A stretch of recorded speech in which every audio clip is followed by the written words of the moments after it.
Okay, we're going to first sing a little more. But many of you will not be familiar with this song. But you can listen to it also. We sing traditionally this time.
Om Madhya Jivanandasya Yanandana Shalakaya Chakshurandana Yena Tasmai Shri Gauradesh Namah Śrī Caitanya Mahāprabhu Stādham Yena Bhutale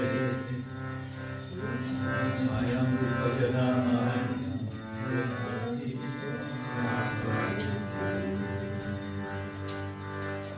Vandeham Shri Guru Shri Yuta Paramadam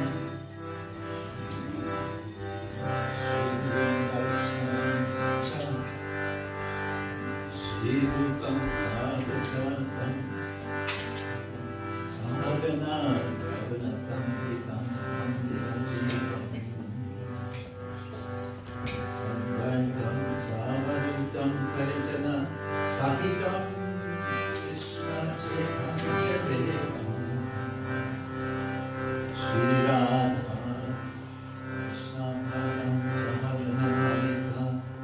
Shri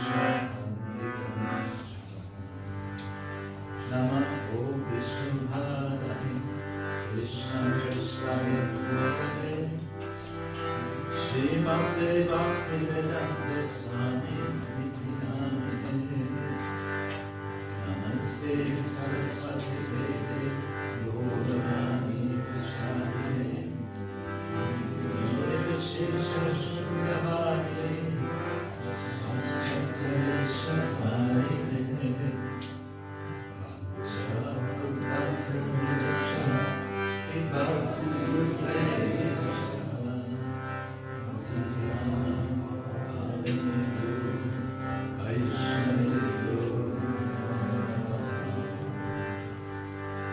Hey Krishna, Karana Sindhu, Dinabandhu, Jagatpate, O Krishna, Rādhā-kuṇḍa-vārtā, Kalpadam Sharadoram,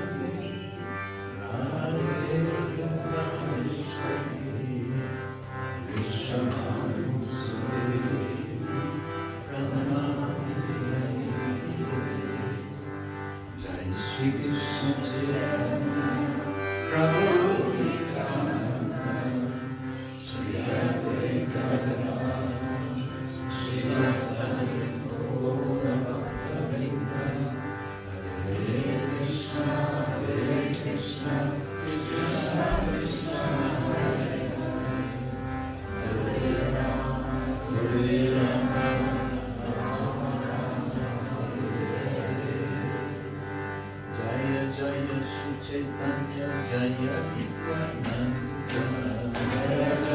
Śrī Caitanya Jaya Nityananda Jaya Jaya Śrī Caitanya Jaya Nityananda Jaya Dvaita Chandra Jaya Gaurabhakta Vrinda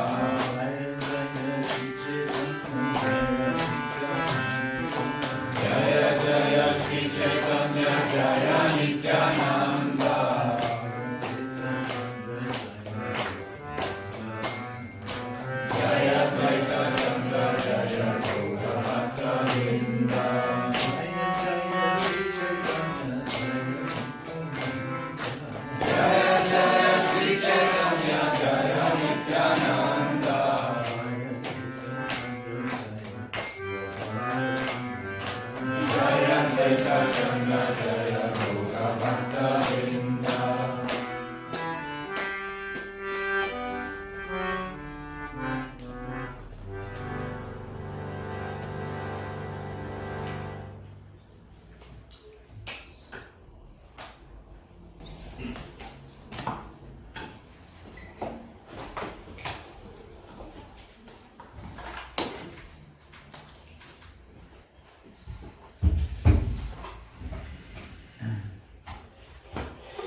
Welcome everyone.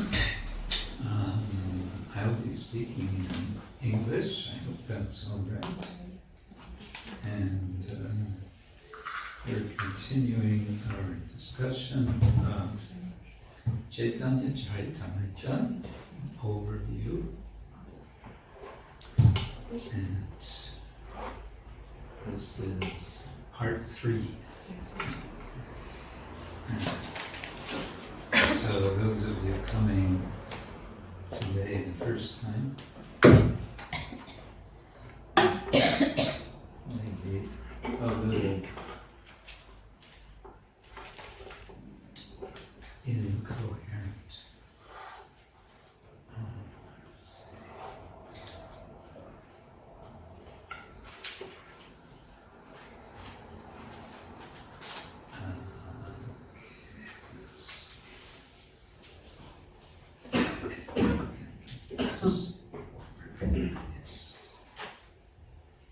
Whoops.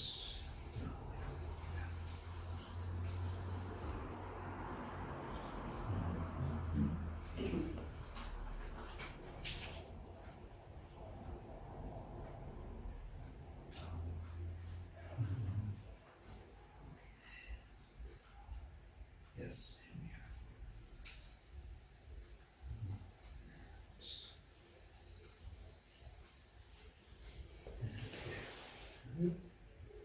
Okay. Right. We have our Russian translation ready. Everyone else is okay with English, more or less? Okay.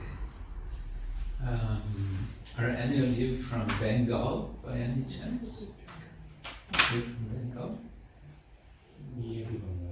Near Bengal? Yeah. Where? Like Bengal. Where it is. Like Asansol. Oh, Assam? Asansol. Assam. State of Madhya. East. Yeah. Oh. Okay. Yeah. Interesting. There's Manipur around there. Yeah. Nice. Mhm. So we are discussing this very wonderful book, Śrī Caitanya-charitamrita, which was composed in the early 16th century. No, early 17th century. Where am I now? 1533, that's 16th century, yes, early 17th century. Sometime from around the beginning, so from 16 something to around 1615, Krishna Kshetra Swami composed this work in Bengali language, mainly Bengali, but there are many verses he quotes in Sanskrit. There's some 500 verses in Sanskrit from different sources, several sources, including Śrīmad Bhagavān, Bhagavata Purana, and from some of the Goswami writings, the followers of Lord Chaitanya.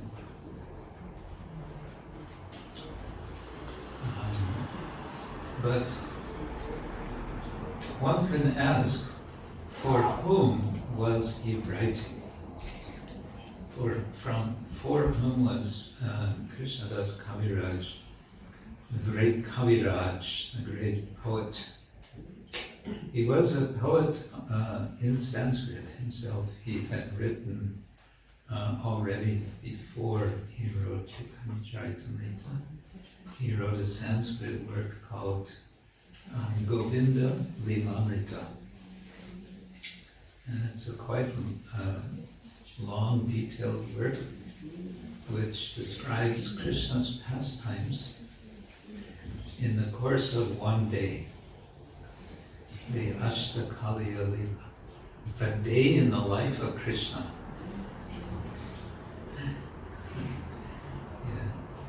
maybe we should all kind of move slightly forward this way in case anyone more comes. They will be able to join. Yeah.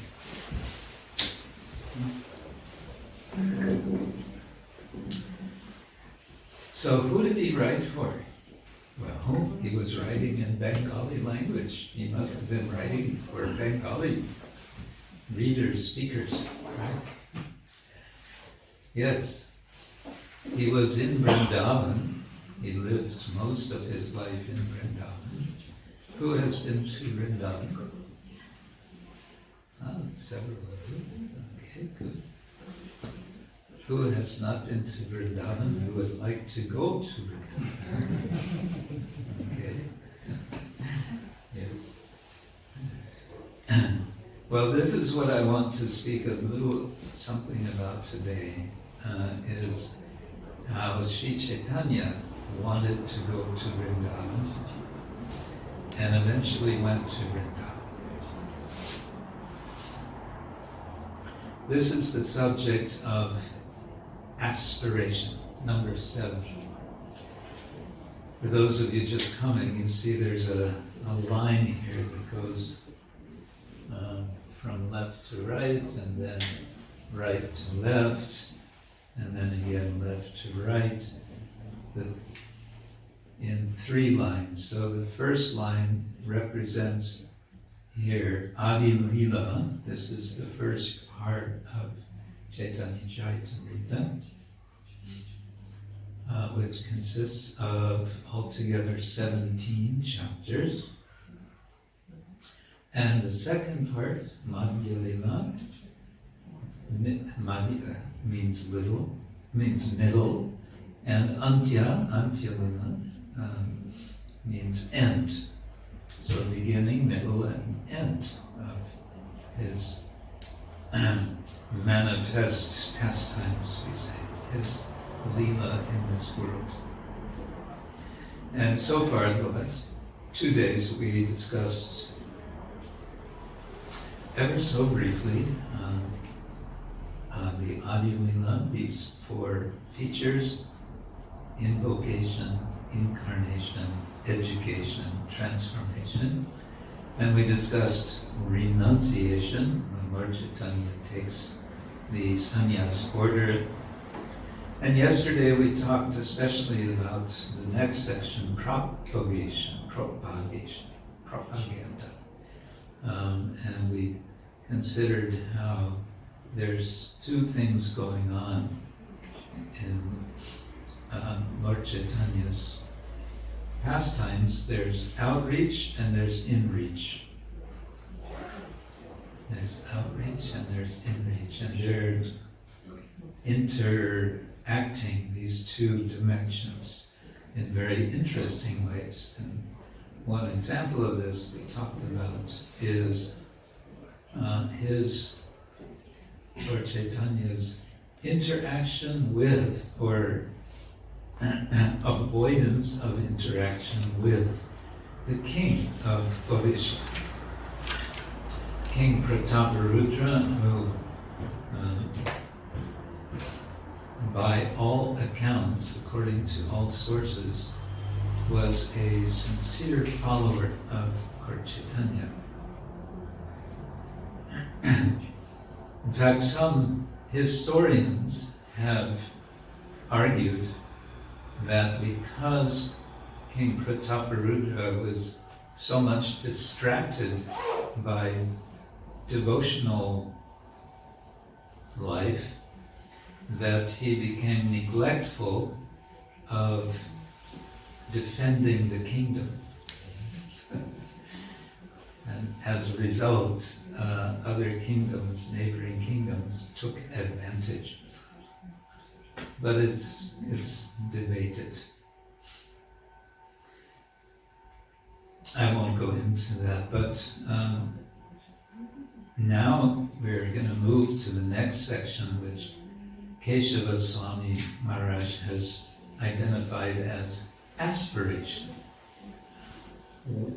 To aspire for something is to wants to attain, to get something, to accomplish something. That is aspiration. What is the aspiration here? The aspiration is to go to Vrindavan.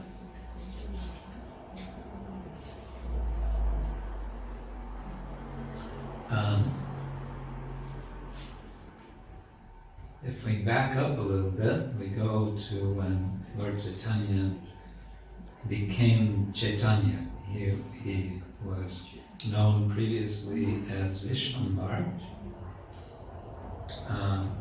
There was a kind of nickname for him. He was also known as Nimai Pandit. But when he took the sannyas order from Kesava Bharati in the town of Katwa, which is south of Navadvip, he received the name Krishna Chaitanya, which is not a standard sannyas name. It's a brahmachari name. Chaitanya is a brahmachari name. It's not a sannyas name. There's 10 main sannyas names. And in our Gaudiya Vaishnava tradition, there are many more. There's a list of some 108 sannyas names. One of which is the name Swami, another is Goswami. But the 10 standard, you could say, traditional ones are tīrtha, Puri, Sarasvati, Bharati, Aranya, what else? Aranya, Vana, I believe is one. There's a few others. And in the longer list, one of the names is Keshava. But Chaitanya is not one of the names of sannyasis, but he received the name Krishna Chaitanya. In any case, then what happened? Immediately after he took the sannyas order, he wanted to drop everything and go to Vrindavan. And that's when he began to go to Vrindavan. He was with Nityananda Prabhu and who else? There were 2 others with him. And they were going along the Ganga. He must have been thinking they're heading north. The Ganga eventually goes toward the west.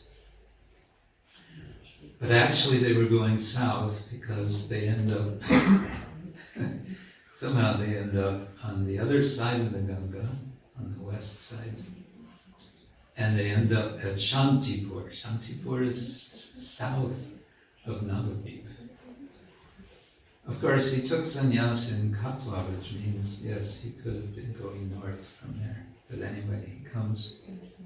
We talked about this, that Advaitacharya, he meets his mother. His mother says, go to Puri, stay there, I want to hear at least news about you. And he agrees, so he eventually goes back to Puri, but he wanted to go to Vrindavan. Why would he want to go to Vrindavan? Well, anybody want to guess? Wild guess. To meet Krishna? To meet Krishna, yes.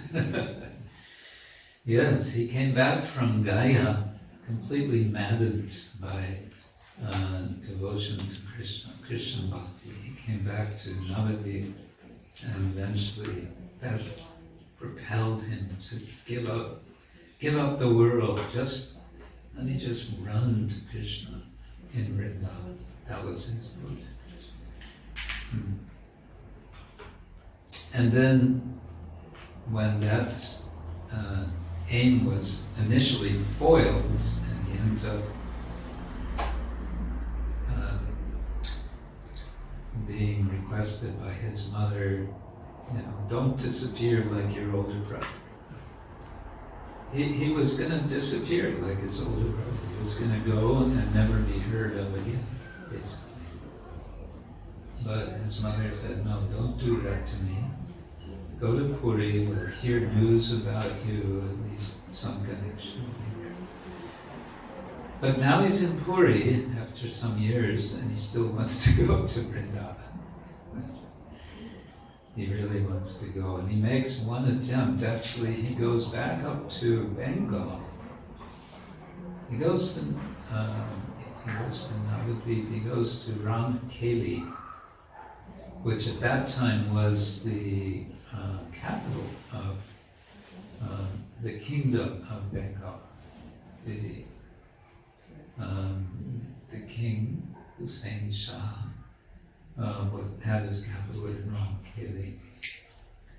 And there he meets Rupa Goswami and Sanatana Goswami, and they're inspired to go to Vrindavan. And Lord Chaitanya wants to go. And he starts to go, and then what happens? There's a problem.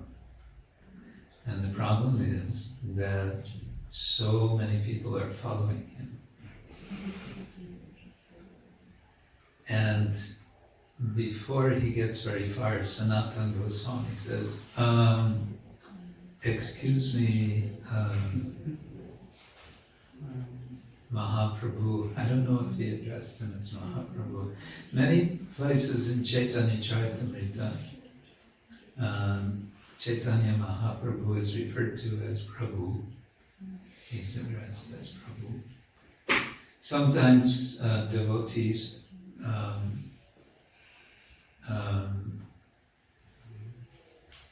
apologize. Nowadays we have this custom that the Swamis are addressed as Maharaj, which is kind of ironic because what's Maharaj mean? It means great king, and it's the last thing that a Swami wants to do or be, is but to speak of a great king. But somehow they get called as Maharaj. And then sometimes devotees, little bit inattentively, they think, instead of saying Maharaj, they'll say Prabhu, and they go, oh, excuse me, Maharaj. But actually, Prabhu, Chaitanya Mahāprabhu is being addressed as Prabhu. So what's the problem? Prabhu, what does Prabhu mean? It means master. In any case, Mahaprabhu is on his way, and Sanatana Goswami says, perhaps, Prabhu, I don't think it's a good idea that you go to Vrindavan with such a crowd. That's not the way to enter into Vrindavan. Now this is interesting for us in the context what we're speaking about, outreach, inreach. Remember yesterday we talked about Mahaprabhu's dancing in Ratha Yatra, and this was a highly public situation. So we can say it was all about outreach. But what was going on inside Chaitanya Mahāprabhu, that is highlighted through many passages that he was internally having very intense feelings of his exchange with Krishna in the form of Jagannath. Now he wants to go to Vrindavan, which is, this is about an internal kind of direction. But now this crowd wants to come with him. And Sanatana Goswami says, don't do this. So Mahaprabhu says, actually you're right. And he abandons his plan to go. Because now he's too public. He can't just tell everyone, go back, I'm going home. They won't listen to him. They want to come because he was very attractive person. I'm very inspired by him. So he said, all right, I'll go another time. He goes back to Puri. And now in Puri, he makes a plan to go to Vrindavan and to leave Puri secretly. And so he arranges with his inner circle of devotees. Let's go back to our circles for a moment. Smaller.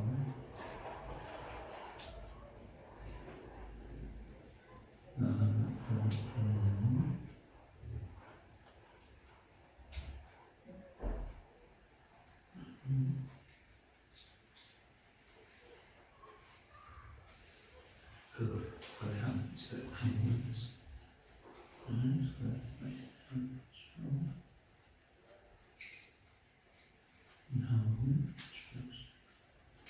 Oh, I have to search for it again. Okay, that'll take too long for now. Let's just continue.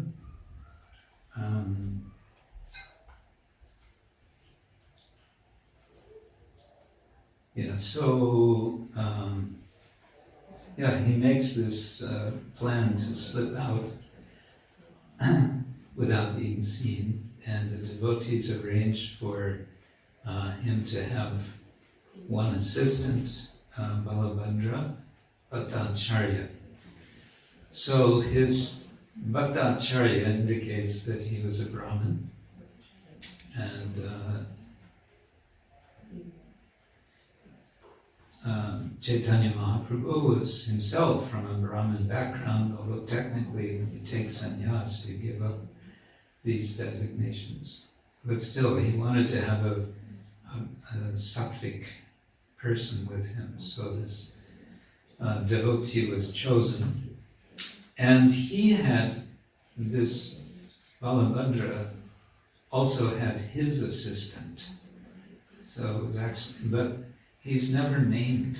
It's a little strange, but we don't hear his name. Krishna doesn't tell us his name.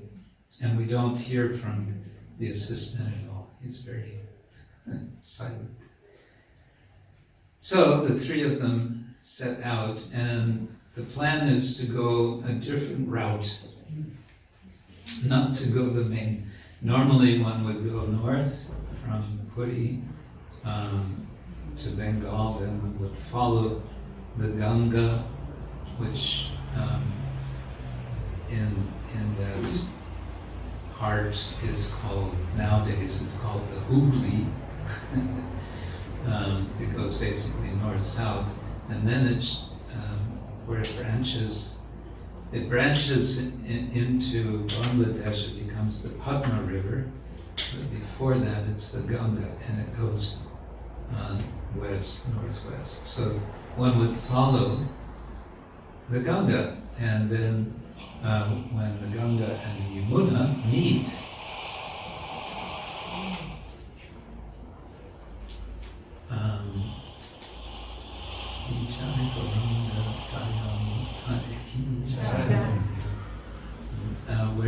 where they meet Yamuna at the Sangam, then one follows the Yamuna and eventually you get to Vrindavan. Well, eventually Lord Chaitanya will go to meet the Ganga and follow, but first he's going to go through what is now the state of Jharkhand, and at that time was the Jharkhanda forest. or jungle. And apparently it was a quite wild place. I don't know how it is today, but it was quite wild, with lots of animals, including tigers and elephants. And Krishnadas Kaviraj tells us that Lord Chaitanya would meet these animals, and what would he do? Sometimes if a tiger was just lying there sleeping, he would kick the tiger, wake him up, and say, "Chant Hare Krishna." "What are you doing sleeping? Wake up, chant Hare Krishna." And they would wake up and start chanting Hare Krishna. How does a tiger chant Hare Krishna? This is another thing which I wish someone had had a video camera to record. Because it goes further than that. Krishnadas tells us, well, he says that Balabhadra Bhattacharya was terrified.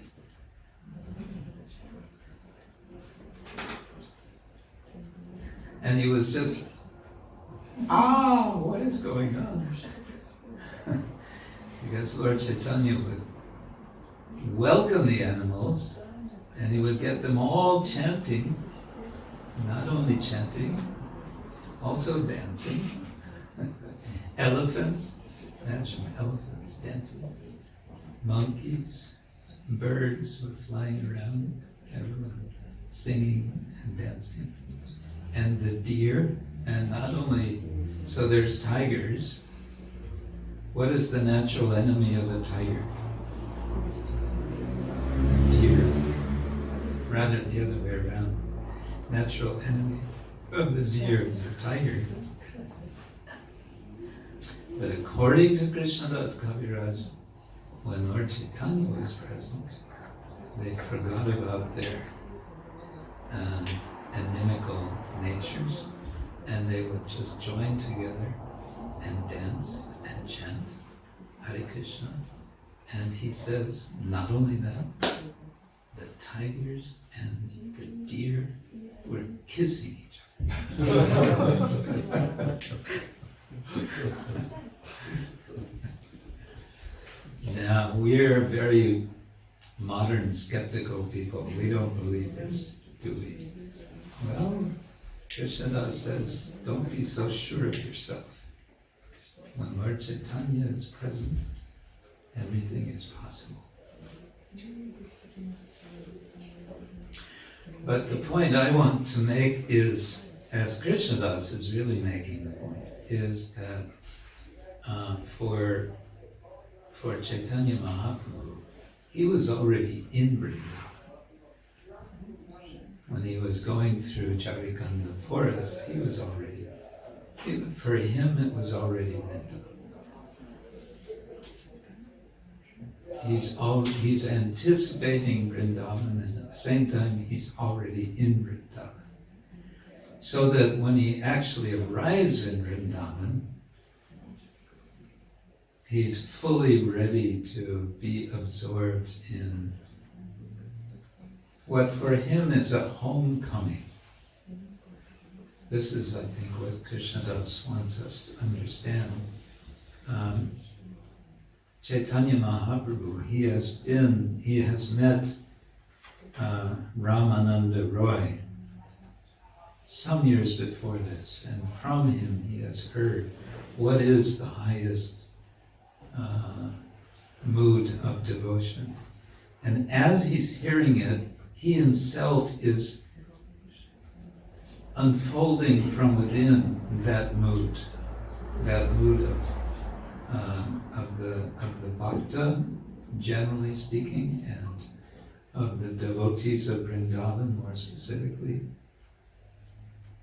and then most specifically of Srimati Radha Rani.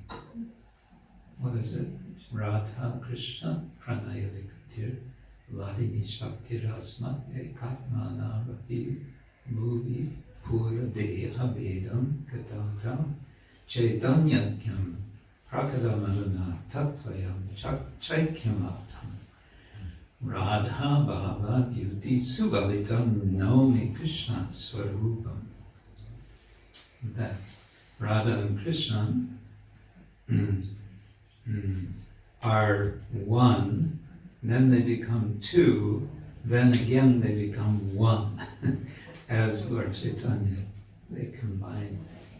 But when Lord Chaitanya goes to Vrindavan, he's in the mood of one of the two.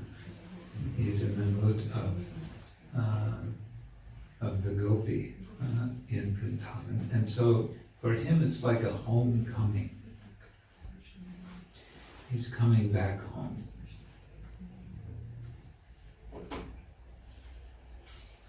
But as soon as he arrives in Vrindavan, what happens? So many people there are attracted to him. It's not just an empty jungle, although it's relatively little populated, still apparently there are a good number of people there. We don't know so much the exact history, what was happening in that area at that time. It's complicated, historians tell us. But in any case, when he came,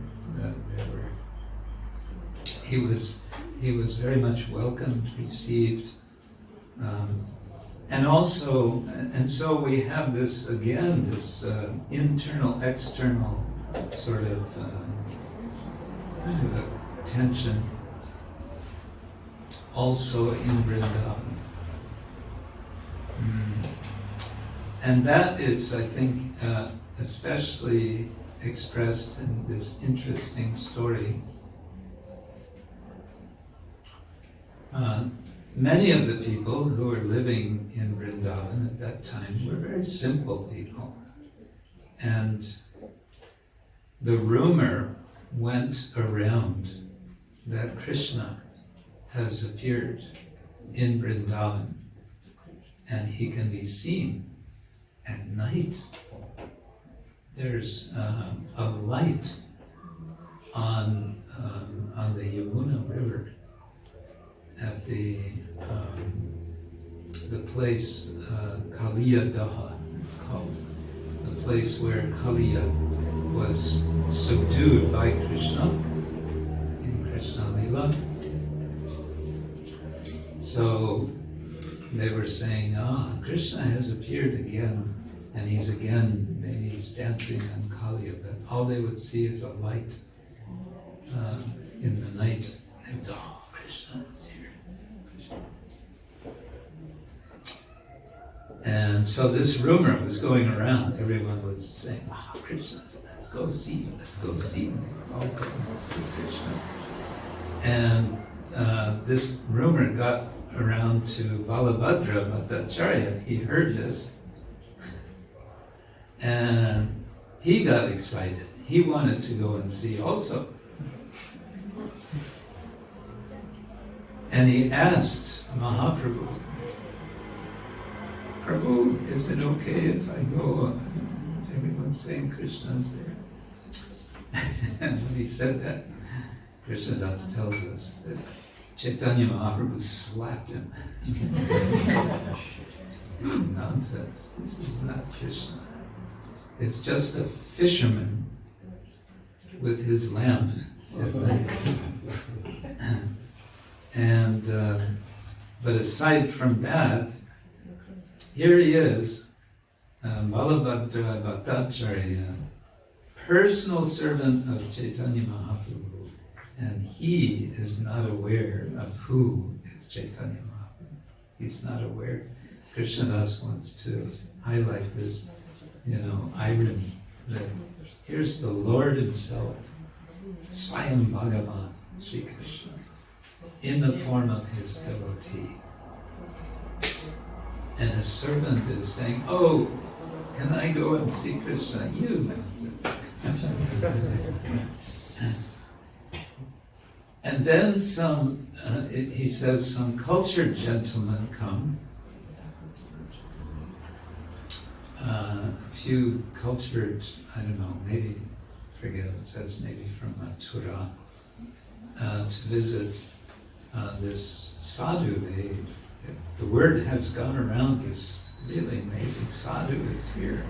So they went to see him, and they offered respects, and they addressed him as sannyasis were often addressed, as Narayan. You are Narayan. You are the Supreme Personality of Godhead. But that was another irony. They're perfectly correct in identifying Mahaprabhu as Narayana, but their understanding of what they're saying is wrong. They're thinking, yes, all sannyasis, they are Narayan, and you just take sannyas and you become Narayan. Hare Krishna. So they were saying the right thing, but understanding the wrong thing.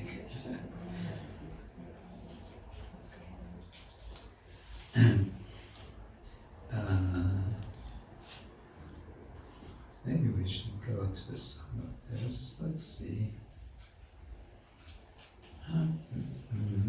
Just to read a little. Let's go back to here.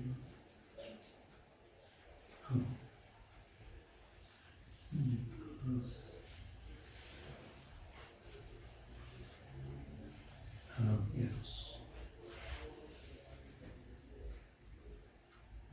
Okay.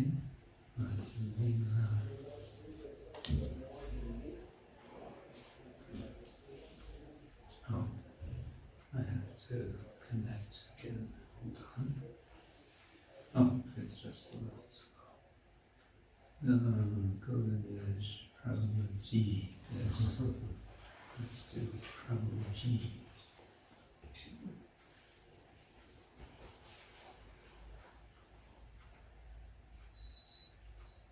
Yes, okay. And then we go to 18. And let's go to...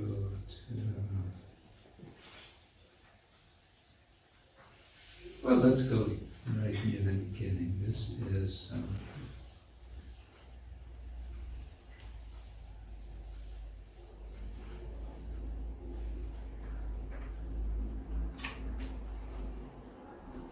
let's go here.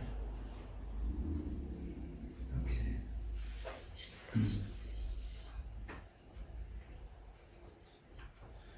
Okay, so one thing that Chaitanya Mahāprabhu does in Vrindavan is discover rādhā-kuṇḍa. Who's been to rādhā-kuṇḍa and Śyāma-kuṇḍa? Who would like to go to rādhā-kuṇḍa? Many of you have been and you want to go back. Yeah. It's interesting, I was there in February, and before that in last November. And Govardhan, as those of you who've been there know, it's a quite long and narrow hill, not very high. And on the south end, or near the south end, southwest, is a town, Jatipur. And Jatipur is very much a center for the followers of Vallabhacharya.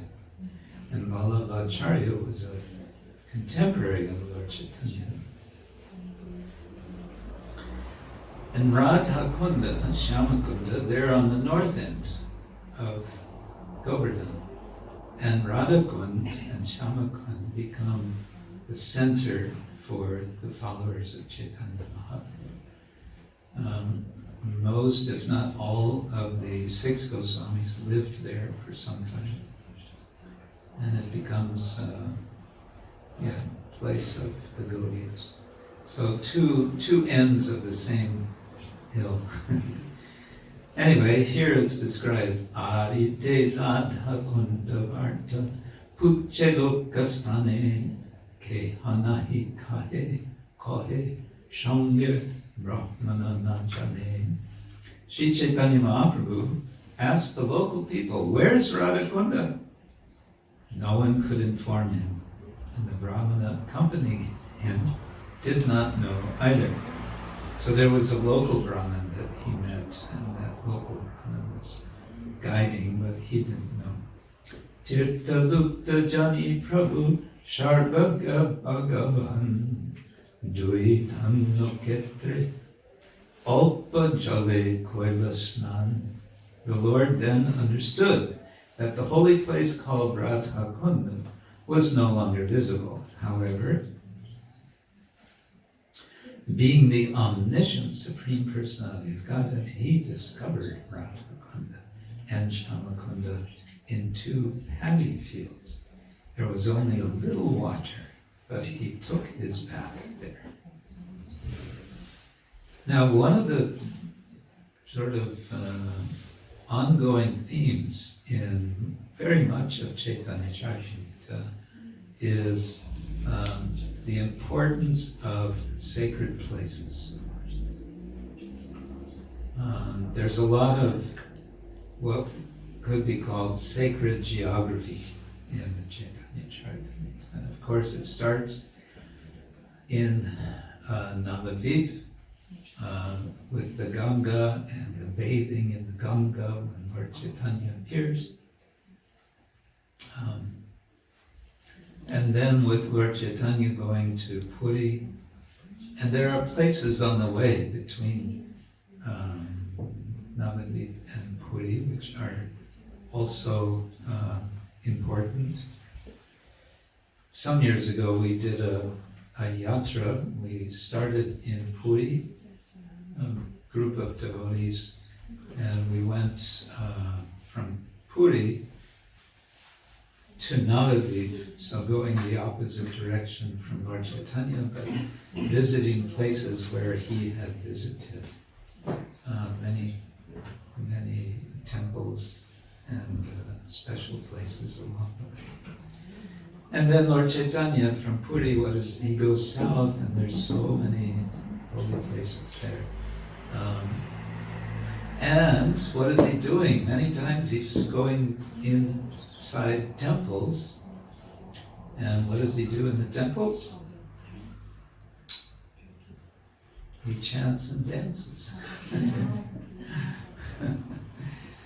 He sees the deity, he becomes very inspired, and he chants and dances. Not only Krishna temples, also Shiva temples. But the main temple where he spends most of his time is, of course, the Jagannath temple in Puri.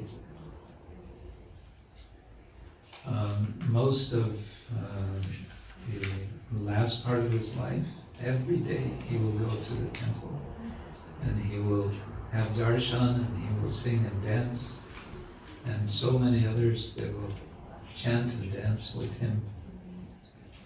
All kinds of people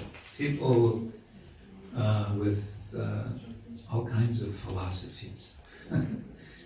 He was very non-sectarian kind of a mood. So anyway, he comes to Vrindavan, and now Vrindavan is the ultimate holy place. And within Vrindavan, there is this one place which is lupta. Lupta means hidden or lost.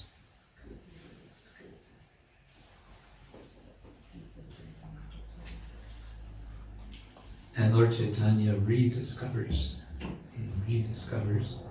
It's going to be several years before it's built out in the way that we see it today with all the nice stone steps.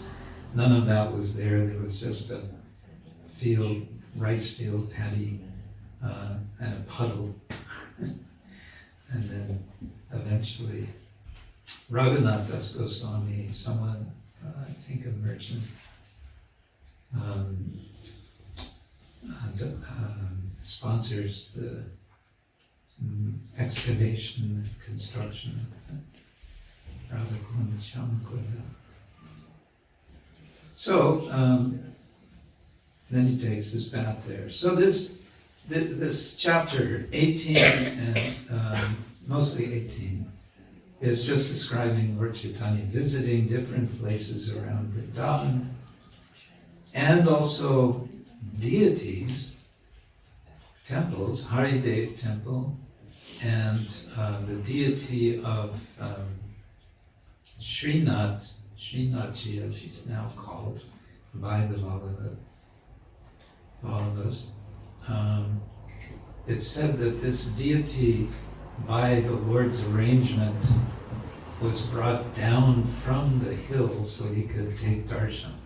He didn't want to climb on the hill, so the deity came down on a pretext, and the pretext was there was a threat of attack. This is we're talking about early 16th century. This is before Akbar. Akbar comes to power in 1545. Is it 45? I think so. He reigned for about 60 years. He had a very long reign. Anyway, these are, difficult times. And so sometimes there was threat, if not actual attack, from iconoclastic persons of iconoclastic spirit.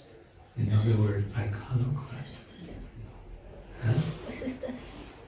Iconoclasm means being fiercely against deities. There's iconophiles, those who love deities, and iconoclasts, who want to destroy deities. So there's a long history of this. Anyway, Lord Chaitanya is seeing these deities, and that's mentioned several times in this section. But there's something else going on in this section, and that is because Mahaprabhu has come home. He's, as I said, it's very intense for him. This is what he always wanted to do, come to Vrindavan. Leave this mundane world and just go to Vrindavan. Now he's in Vrindavan, and what happens? Sometimes he's so overwhelmed with intense emotions, he runs and dives into the Yamuna River, and he just stays underwater. He forgets about, I have to breathe. He just dives in the water, remembering that Krishna used to play in the Yamuna as a child. He dives in the Yamuna.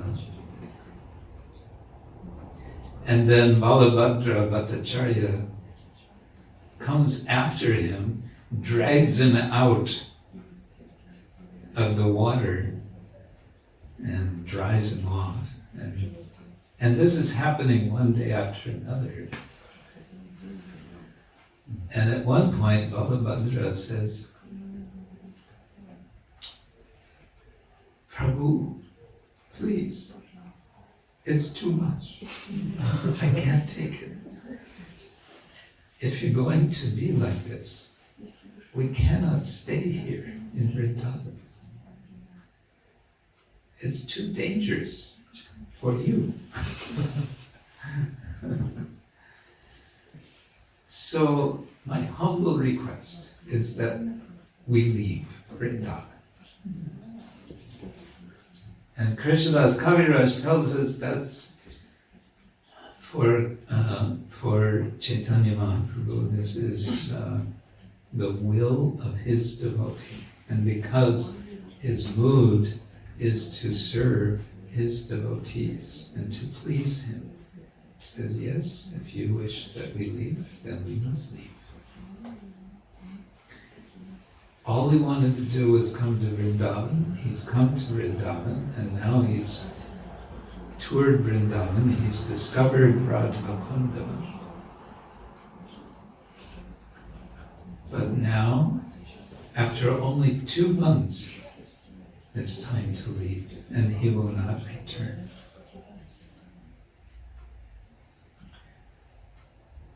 And so, his aspiration, as Kesava Maharaj calls it, his aspiration, was it fulfilled? Is there such a thing as an end to say, okay, now I've had enough? It doesn't seem so. Because he will go back to Puri, and in Puri, the last 12 years of his life, he's going to express his longing for Vrindavan. For 12 years, he's going to be just remembering and being reminded of Vrindavan. But meanwhile, and I'll just say a few words more of this. This section 8, this is chapters 19 through 25. I mentioned yesterday these are teachings of Mahaprabhu, first to Srila Rupa Goswami, whom he meets in Prayag. Now, that city has now been, it was Ahmedabad for however many years, and now they've kind of returned back to the old name, Prayag. Actually, they call it Prayag-raj now, I believe. Has a long, the city has an extremely long history. It's like Varanasi. Varanasi is sometimes called the oldest city in the world. It was there before the universe. Varanasi. Anyway, then Prayag. So he follows the Yamuna. He comes to the Sangam, Triveni, and there at Prayag he meets Rupa Goswami. Rupa Goswami is on his way to Vrindavan, so they're going in opposite directions. Why is Rupa going to Vrindavan? Because Chaitanya Mahāprabhu had met him in Ramakeli together with Sanatana Goswami and had requested, please go to Vrindavan and just settle there and reveal the holy places of Vrindavan and write Shastra, to explain what is Krishna Bhakti all about. Which is what he does, and which is what Sanatana Goswami will do, and what Krishnadas Kaviraj Goswami is doing in these chapters. He's very much summarizing what the teachings are, which Rupa will then elaborate in his writings in Sanskrit, and Sanatana Goswami will elaborate in his writings in Sanskrit. Remember, Krishnadas is writing in Bengali. He's writing for Bengalis, very few of whom would have been able to read Sanskrit.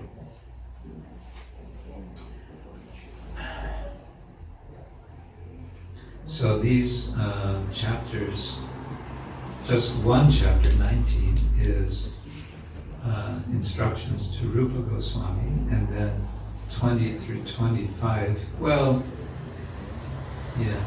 20 through 24 are to Sanatana Goswami. Why would Keshava Maharaj call this section organization? Any ideas?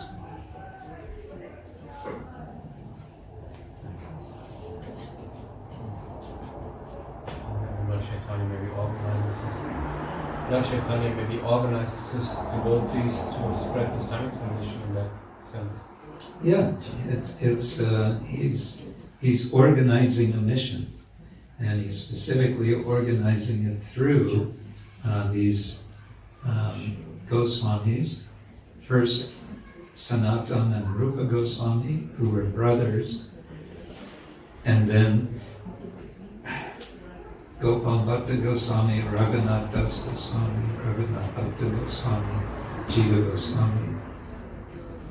Before these six, he had sent Lokanath Swami, Lokanath to Goswami to Vrindavan. So yeah, organizing in that way, but also organizing in the sense of teaching a very systematic, what could be called a theology, a systematic theology. He's teaching them why do we worship Krishna.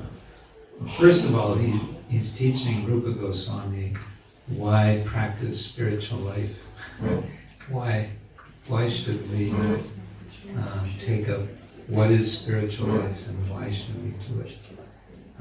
Because human form of life is a special opportunity to rise above the animal platform.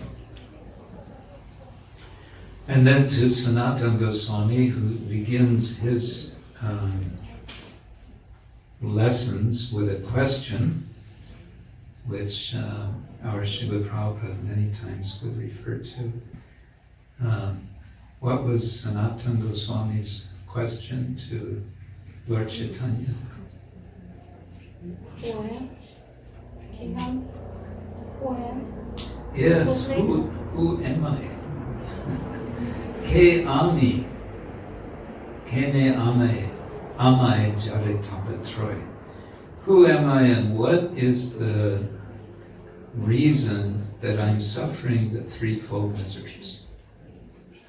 So he came with a very humble question, despite being highly placed, apparently, in the government previously of Hussein Shah. So that's the beginning point, and then he goes from there through the chapters in a very elaborate, systematic way. But my point here is, Krishnadas is just giving us a summary. And if we want the full teaching, then we go to the teachings of the Goswamis themselves. Rupa Goswami's Bhakti Rasamrita Sindhu, first of all. And he wrote other works, but that's the most important for us. Sanatana Goswami, what did he write?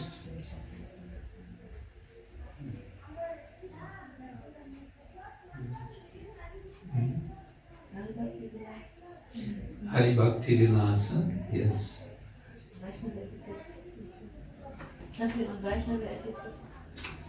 Well, this is Hari Bhakti Vilasa, yeah. He also wrote the Bhagavān. Bhagavān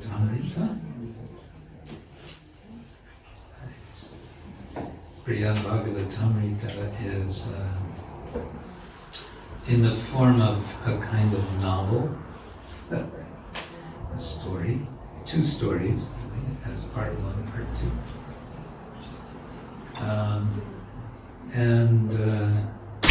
What else did he write? Stavamala, Rupa Goswami, Śrī Krishna, I'm forgetting the names.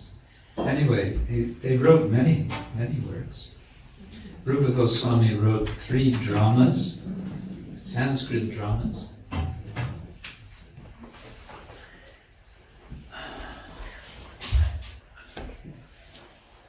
So, okay, so the geography again. Now, Sanatana Goswami, Lord Chaitanya meets where? In Varanasi, also on the Ganga. So Lord Chaitanya is going back to Bengal, back to Puri.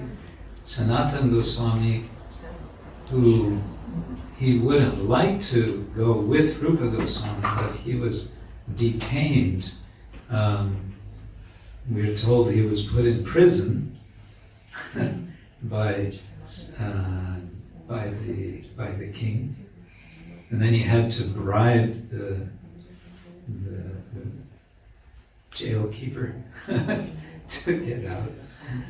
So I always like to say this shows that in certain circumstances, bribery is bona fide. Bona fide Vaishnava behavior.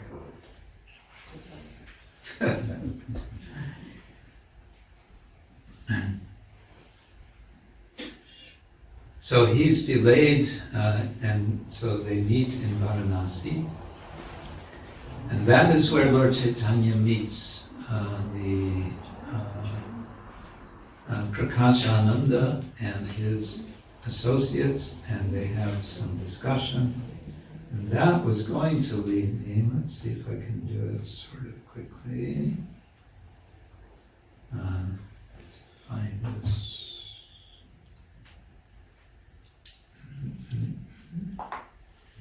Oh, there it is. Okay. Yeah. Put that away. Bring this out. We started talking about this yesterday.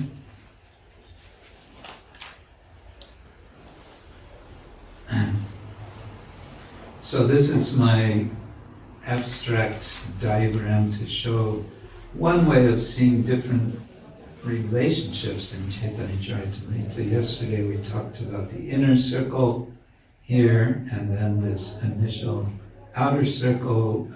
The inner circle is Lord Chaitanya and his immediate associates, his friends, his servants, his followers.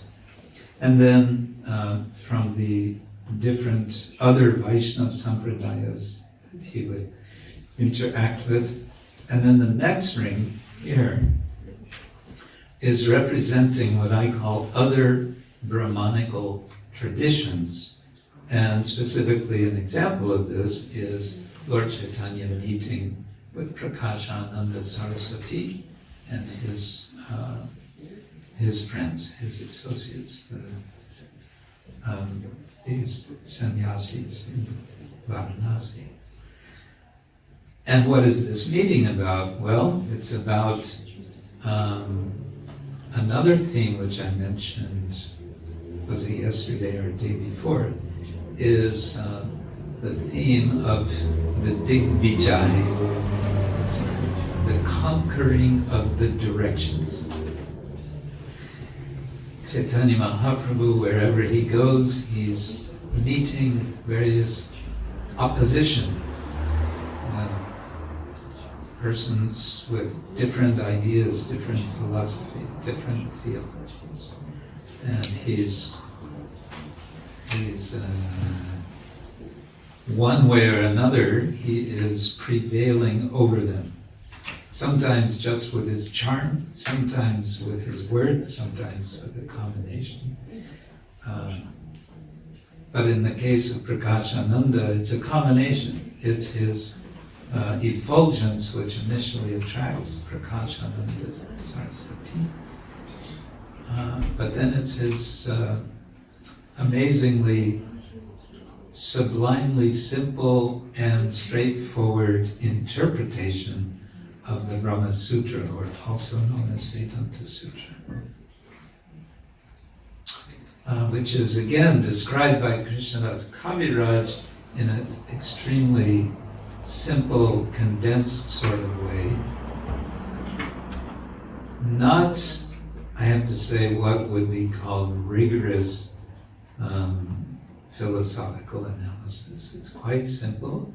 It's just enough for his audience, Bengalis in Bengal, to understand what is the difference between the Mayavadi and the Vaishnava. The Mayavadi,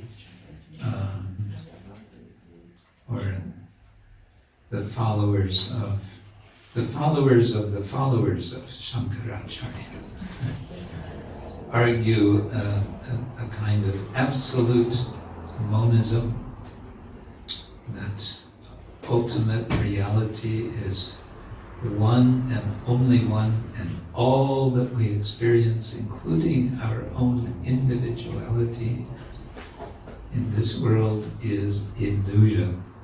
That's illusionism. And Mahaprabhu, Chaitanya Mahāprabhu, is arguing vigorously and philosophically against that idea in order to defend the principle of bhakti, which is that we are real, Krishna is real, and the process of serving Krishna with whatever we have is real. And because it's real, we can establish a real relationship with the Lord, which is eternal. So that's really what the whole Chaitanya-charitamrita is about, theologically and philosophically. And episode like this is one example of how the Lord Chaitanya encounters this brahmanical tradition, which is kind of further away from the core, the center of his life, his culture. And as you see, these rings, we can talk about these more tomorrow, the next ring out. I've identified with three different groups: the Shaktas, the Buddhists, and the tribals, because they're all referred to as Pashandi by Chaitanya, by Krishnadas Kaviraj. And then the next group, further out, further away, are Muslims, and there's reference a few times in Chaitanya-charitamrita, different encounters. And then the outermost ring I've identified as consisting of animals, plants, objects, and substances. And we've just talked about animals in Jharikand. And what's interesting there is, although animals are so distant in terms of culture or anything like Gaudiya Vaishnavism, still, even then, Krishnadas tells us, they were singing and dancing and chanting Hare Krishna. So that's the idea also of these arrows. It's Lord Chaitanya, and he's reaching out and he's connecting with all these different groups. And in some respects, he's bringing them into the center. So it's a dynamic sort of phenomenon. Good. I think we can stop there for now. Hare Krishna. Śrī Caitanya Mahāprabhu ki jai. Hare Krishna. Thank you.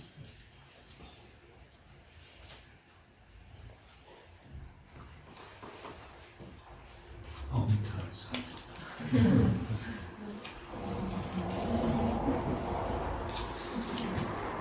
Question, comment? Question. If you talked about the outward and in-reach of Lord Chaitanya, I would like to ask how I could apply to my own devotional life this outreach, but also the in-reach. The in-reach. Keep reading Chaitanya-charitamrita. Yeah. That will certainly be an impetus for the inreach. Oh, here's something else we could discuss tomorrow. Okay.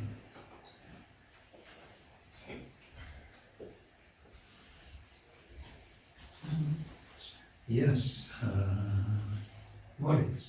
Thank you so much. Hare Krishna. Thank you for the nice lecture.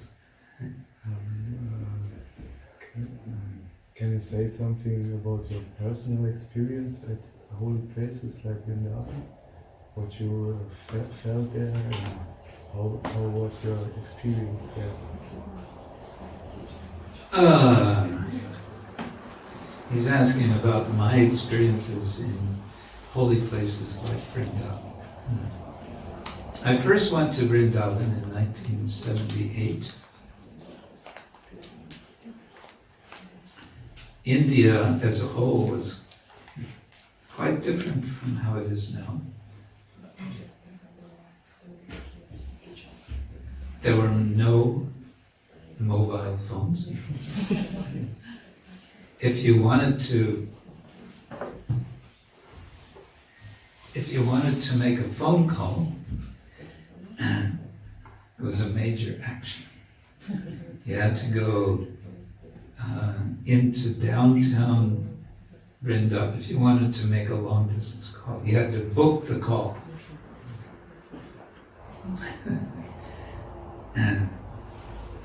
And if you were lucky, you got a connection.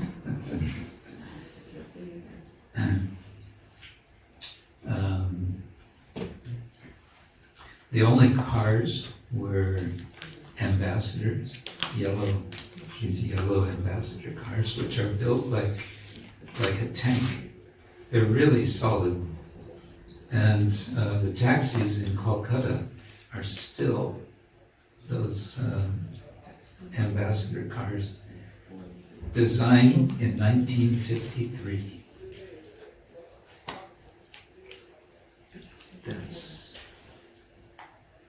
That's a long time ago. They still use the same design. I mean, yeah, what can I say about Vrindavan has been changing a lot. There's some wonderful temples in Vrindavan. One of my favorites is the Rādhā-kuṇḍa-vārtā temple. And I've written a chapter in my book, Attending Krishna's Image. Chapter 2 is about the Rādhā-kuṇḍa-vārtā temple. I spent 4 months just researching that temple, living next to the temple, going there every day, meeting with the priests, getting to know their culture.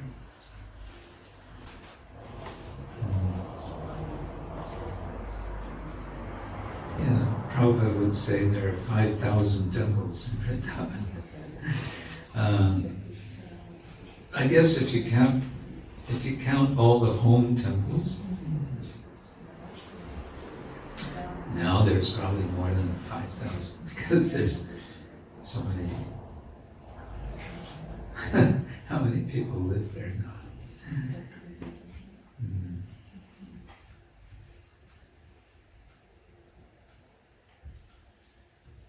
Yes, and Vrindavan, so Mayapur, the same year, 78, we went to Vrindavan, then to Mayapur.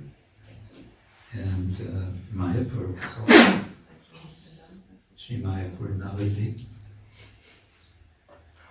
There were, at that time, there were 3 buildings.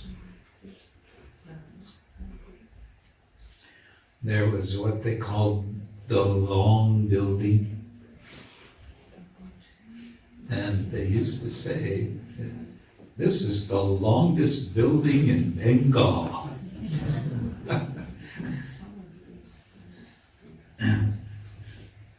And then there was the Lotus building, where Śrīla Prabhupada stayed.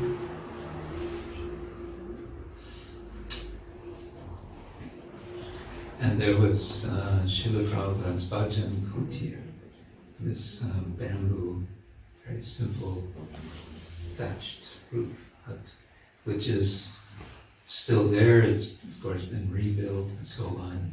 Now the bhajan kutir is right next to the TOVP, which there's the bhajan kutir, and then there's the TOVP. It's just a monstrous building next to it. But now it's all become very populated. Before it was just rice fields, everywhere just rice fields. It was beautiful.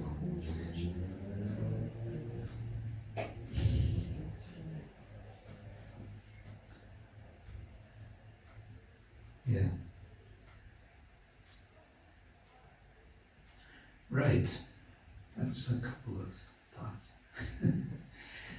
I think our translators had enough